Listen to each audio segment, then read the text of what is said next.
Ciao a tutti amici di Matto Scacco, ben trovati anche quest'oggi insieme, commentando per voi una partita di livello giocata qualche giorno fa all'interno del campionato mondiale Under 20.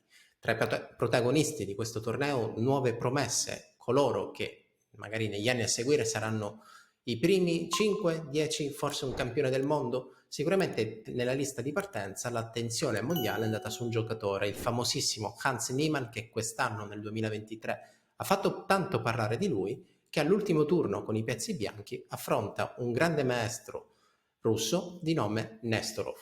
Si parla di giocatori, il bianco 2670 punti per lui contro il suo avversario 2575 punti, e chi vince potrebbe ambire al titolo di campione mondiale 2023. Vediamo dunque com'è andata C4 per il bianco e 6 per il nero, dopo cavallo C3, D5, quindi D4. È molto interessante la sequenza di mosse che ha fatto il nero e vi spiego il motivo. Ovviamente il bianco aveva qualche idea, i due giocatori non so se si conoscessero, però quando si gioca ad alti livelli si cerca di trovare il bug, l'errore nel repertorio avversario per poi cercare di impostare la partita portando l'avversario stesso in un territorio più favorevole. Quindi c'è tanta preparazione di mosse e con questa sequenza, chissà, magari Nestorov è riuscito a non affrontare l'apertura inglese, ma a portare Niemann verso una più battuta, una sequenza di mosse molto più nota come D4, C4, cavallo C3, cavallo F6, cattura, alfiere G5, e dopo C6 questa posizione Niemann l'ha già giocata tante volte. Una di queste volte l'ho già commentata per Matto Scacco. E3 sulla scacchiera, quindi variante di cambio, dove dopo questa cattura che cosa accade? Il bianco alla lunga cercherà di sviluppare i suoi pezzi per avere un facile controllo con la spinta del pedone in E4, per poi successivamente impostare un pedone in E5 e chissà proseguire lungo il corso della scacchiera della partita, affiancando quel pedone che forse raggiunta la casa E5 potrebbe essere stimolo e promessa del pedone, diciamo compagno del pedone F, che potrebbe andare in F5. Tanti colori, ok, lo so, quindi vediamo un po' che cosa è successo. C6 sulla scacchiera, E3, alfiere 7. Alfiere D3, sviluppo normale, fino a qui piena teoria, cavallo D7, arrocco corto, entrambi i giocatori decidono di impostare un seguito abbastanza noto dove, come dicevo prima, il bianco prima o poi deve pianificare la spinta in E4. Tutte le aperture nelle quali il bianco si trova con un pedone in D4 vogliono che il bianco stesso decida prima o poi di spingere in E4. Chiaramente la spinta in E4 porterà verso due binari. Il primo, io gioco la spinta in E4 e creerò un pedone isolato. Il secondo scenario è che quando io spingo in E4, il pedone in E4 risulterà essere incatturabile e quindi pronto a spingere in E5. Anche prima, tra le tante frecce e colori che avevo inserito, quello che vi volevo trasmettere era appunto l'idea della spinta del pedone centrale. Torre 8 sulla scacchiera, donna C2, cavallo F8, tipica. Quindi piccolo consiglio, spostate la torre dell'arrocco, la casa che è diventata libera diventa una casa di occupazione dei vostri pezzi leggeri. F3 sulla scacchiera, cavallo G6 e quindi E4. Siamo alla mossa numero 12 e sembrerebbe che il compitino dell'apertura di Hans Niemann si è verificato correttamente. Quindi il bianco si trova con due forti pedoni al centro, si prepara a una successiva spinta e allora il nero decide di catturare. Cattura una volta, lui riprende e alfiere 6. Guardate che simpatica questa posizione, tre pezzi leggeri l'uno accanto all'altro che cercano di neutralizzare questo centro mobile del bianco. Sapete come si chiamano questi due pedoni? Qualcuno dirà di sì, qualcuno di no. Ve lo dico lo stesso. Questi pedoni si chiamano pedoni adiacenti, oppure credo anche pedoni colganti, pendenti, comunque sicuramente pedoni adiacenti. L'obiettivo di chi li affronta è cercare di non far capire all'avversario quale dei due voglia avanzare, e l'obiettivo di chi li ha è non far capire quale tra i due vuole avanzare. L'obiettivo di chi li affronta è cercare di fare spingere uno dei due per bloccarlo. La partita prosegue, pedone H3, C5, come dicevo prima voglio far avanzare un pedone per bloccarlo, e dopo il cambio in F6, riprendo in F6, arriva la spinta in E5. Posizione molto tagliente perché, come vedete, io ho dato il mio alfiere per mantenere un centro abbastanza solido, dove le altre possibilità potevano essere probabilmente spingere qui. Su questa spinta come potrebbe proseguire il bianco? Il nero, tra le tante c'è una mossa interessante che merita attenzione, che è C4, in caso di cattura dell'alfiere. Riprenderei qui con forchetta attaccando il cavallo, che di conseguenza attaccherà la torre in F1. E allora su alfiere per, magari la tattica poteva essere cavallo per D5, attaccando questo alfiere che non è difeso da nessuno. In caso di cattura riprendo con il cavallo. Chiaramente pedone per D5 sarebbe la sua possibile confutazione. Altrimenti forse la semplice cavallo per D5 immediata potrebbe essere un'altra possibilità. Il bianco Hans Niemann, 2670 punti, decide di proseguire in questo modo, e dopo alfiere G5 il nero è contento perché si prepara all'occupazione delle case nere.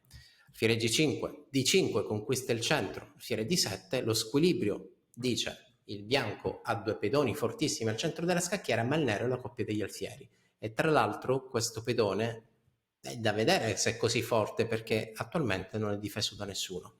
Pedone 6, primo sacrificio, catturo, alfiere per G6, lui riprende, donna per G6, e in questa posizione sembrerebbe che Niemann sia lui a spingere per attaccare. Questa donna si trova in una zona della scacchiera molto pericolosa, con il sostegno della torre, e chissà, anche questo cavallo è pronto a intervenire in attacco. Dopo pedone per D5, la partita prende questo scenario, questo binario, perché su donna F7 scacco, lui si sposta. Io potrei continuare probabilmente con donna H5, in caso di ritorno a ripetere la sequenza di mosse. È chiaro che il nero potrebbe provarci con alfiere H6, quindi io lo scacco, lo si sposta, scacco, ritorno con l'alfiere in H6, però da valutare se dopo cavallo per D5 sia il bianco ad attaccare o il nero. Probabilmente è il bianco che attacca. C'è anche da dire che a Niemann non interessa assolutamente pareggiare, perché per provare a vincere il titolo mondiale qui non si pareggia. In questa partita chi vince ha la possibilità di diventare campione del mondo under 20. Quindi, dopo donna G6, pedone per D5, Niemann decide che è il momento di portare il cavallo in gioco. Cavallo G3, idea cavallo H5, e magari si può collegare e mantenere l'idea di rientrare in F7. Torre 5 difende tutto, donna F7, lui si sposta, donna H5 e torna indietro, e anche qui sappiamo che non possiamo pareggiare. Torre E1, queste ripetizioni dal punto di vista agonistico possono essere interpretate in due modi. Il primo, guadagnare semplicemente tempo sull'orologio. Vi ricordo che per ogni mossa eseguita ci sono 30 secondi di abbuono. Il secondo motivo, giocare tante mosse per raggiungere la 40ª mossa, e lì solitamente nelle competizioni internazionali o comunque nei campionati di altissimo livello, dopo 40 mosse si aggiunge ulteriore tempo. Quindi torre 1, alfiere 8, intermedia, occhio, perché questa immagino che sia stata la mossa sottovalutata da Niemann. Adesso l'ingresso in H5 non esiste più. Donna B7, cambio, prova a cambiare le donne, e cambiate le donne, pericolo, perché adesso il parziale dice il nero alla coppia degli alfieri. Sei alla ricerca di una scacchiera in legno professionale? Vienici a trovare su mattoscacco.com, scoprirai le nostre scacchiere artigianali da torneo. Il nero alla coppia degli alfieri, il centro della scacchiera aperto, il bianco si ritrova con due cavalli e con un pedone B e probabilmente A molto deboli. Cavallo per D5, alfiere H4, re H2, alfiere C6. Come vedete, nel giro di qualche mossa il bianco si trova con una posizione passiva. Tutti i pezzi hanno una posizione passiva. Chiaramente si può provare torre H5, perché no? Torre H5, sposta il mio re, catturo l'alfiere, però dopo alfiere per D5 non c'è più niente da fare. La cattura in G2 ovviamente è a seguire, è la semplice conseguenza di questa coordinazione facile e fantastica tra i due pezzi neri. Il pedone C, protagonista, potrebbe essere anche lui destinato a promuovere. La partita è continuata così: torre per B2, torre H5, re si sposta, cavallo E4, il bianco sa, Niemann sa, ed è un giocatore molto forte, esperto, grande maestro con quasi 2700 punti, sa che questa è una posizione rischiosa e chiaramente non può cambiare. Dall'altra parte, contro di lui, un agguerrito, ok, non mi viene il termine, comunque un agguerrito giocatore che Nestorov 2580 punti, chiaramente punta alla vittoria in una posizione a lui più comoda. Il tutto continua, cavallo salta in D5, re D7, torre qui, puntando la cattura, chiaramente una mossa istintiva come alfiere F6 che difende tutto, perderebbe purtroppo all'istante. Cavallo per scacco, il pedone G è inchiodato. Quindi torre H7, alfiere scacco, cattura intermedio e re per C7. Il parziale dice il pedone C sarà decisivo. Il parziale dice questo cavallo è totalmente dominato, come spesso accade nelle posizioni aperte, il cavallo è un pezzo dominato. Dominato dall'alfiere, da chi? Dall'alfiere chiaramente. La partita continua, cavallo E3, pedone C3. Guardate che simpatica questa chiusura perché in caso di cattura di cavallo il pedone allegramente andrà a promozione. Cavallo E3, pedone spinge, H5, ultimo tentativo, ultime mosse, momento chiave, il pedone C arriva a promozione e sulla promozione, probabilmente per una questione di nervosismo, di tensione, siamo all'ultimo turno di un campionato mondiale dove chiaramente rode o comunque sia è spiacevole per tutti perdere l'ultimo turno e quindi perdere posizioni importanti in classifica, soprattutto se in questa partita ti stai giocando il titolo mondiale. Dopo re d6 il bianco si arrende, cavallo f5 che difenderebbe la torre, vediamo un po', cavallo f5 che difenderebbe sia la torre che attaccare il re non è possibile per via dell'inchiodatura e il problema è che quando sposto la torre arriverà lo scacco che cattura il cavallo o in questo caso la torre stessa. Splendida partita da parte del nero, dispiace un po' per il bianco che ha provato a vincere e in più momenti ha rifiutato la ripetizione di mosse e quindi poi alla fine Nesterov che ha vinto non è arrivato primo in classifica per spareggio tecnico, si ferma in terza posizione a pari punti con il primo e con il secondo. Il campionato mondiale Under 20 2023 lo vince il giocatore francese Maurizi, secondo il giocatore credo proprio Nesterov che è arrivato secondo, e il terzo il giocatore serbo Budisjalivic. Niemann qualche posizione più indietro, comunque sia. Rivediamo con attenzione questa partita. E3, alfiere 7, alfiere D3, l'obiettivo del bianco, prima o poi spingere al centro. La partita prosegue in questo modo, con questo scenario, con questo obiettivo, il tutto continua. La spinta in E4 si realizza cambio una volta, cambio due, chiaramente ho due pedoni abbastanza mobili e come vi dicevo prima, in presenza dei pedoni adiacenti non devo fare capire al mio avversario quale dei due voglio portare in avanti. Il tutto prosegue in questo modo finché Niemann decide che è il momento di fare qualcosa di concreto. Cambio in F6, da bianco ti do la coppia degli alfieri per spingere un pedone. Tu ti sposti, spingo un secondo pedone, il momento critico sembra importante, arriva la spinta in E6 e a questo punto il bianco si ritrova con una donna nella metà scacchiera avversaria, quindi qua il bianco sicuramente è convinto di star meglio.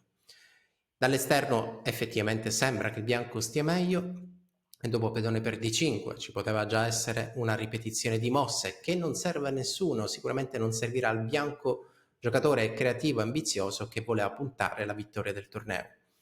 Quindi cavallo G3, torre 5, scacco, re via, scacco, ripetizione di mosse e su torre 1 alfiere 8 e questa è la mossa che a mio avviso, non ho visto interviste post gara, a mio avviso è sfuggita al giocatore statunitense, è sfuggita al bianco. Adesso che l'alfiere rientra in difesa, il problema è che cambiate le donne, guardate da lontano ti attacco la donna, ti attacco il cavallo, sei costretto a cambiare le donne, cambiate le donne, ci sono troppe minacce.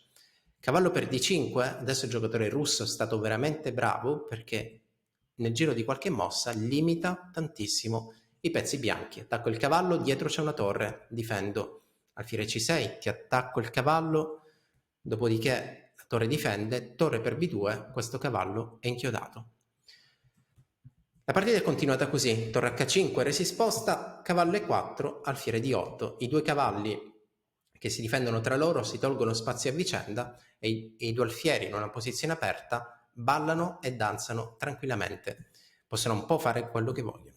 La partita di fatto prosegue in questo modo, dove alfiere C7 è una bella mossa perché si collega all'idea di giocare torre G2 intermedia, scacco che difende il pedone G e che crea una posizione dove l'alfiere nero domina il cavallo bianco. Povero cavallo bianco.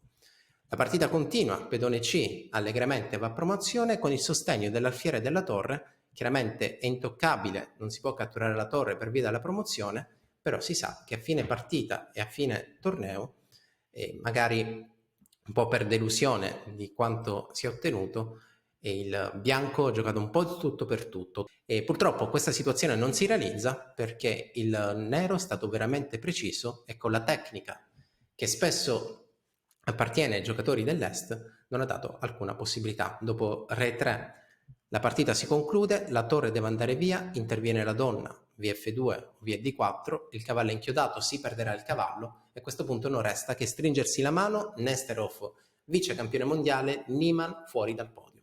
Ciao a tutti, al prossimo video, seguite i canali di Matto Scacco, ciao!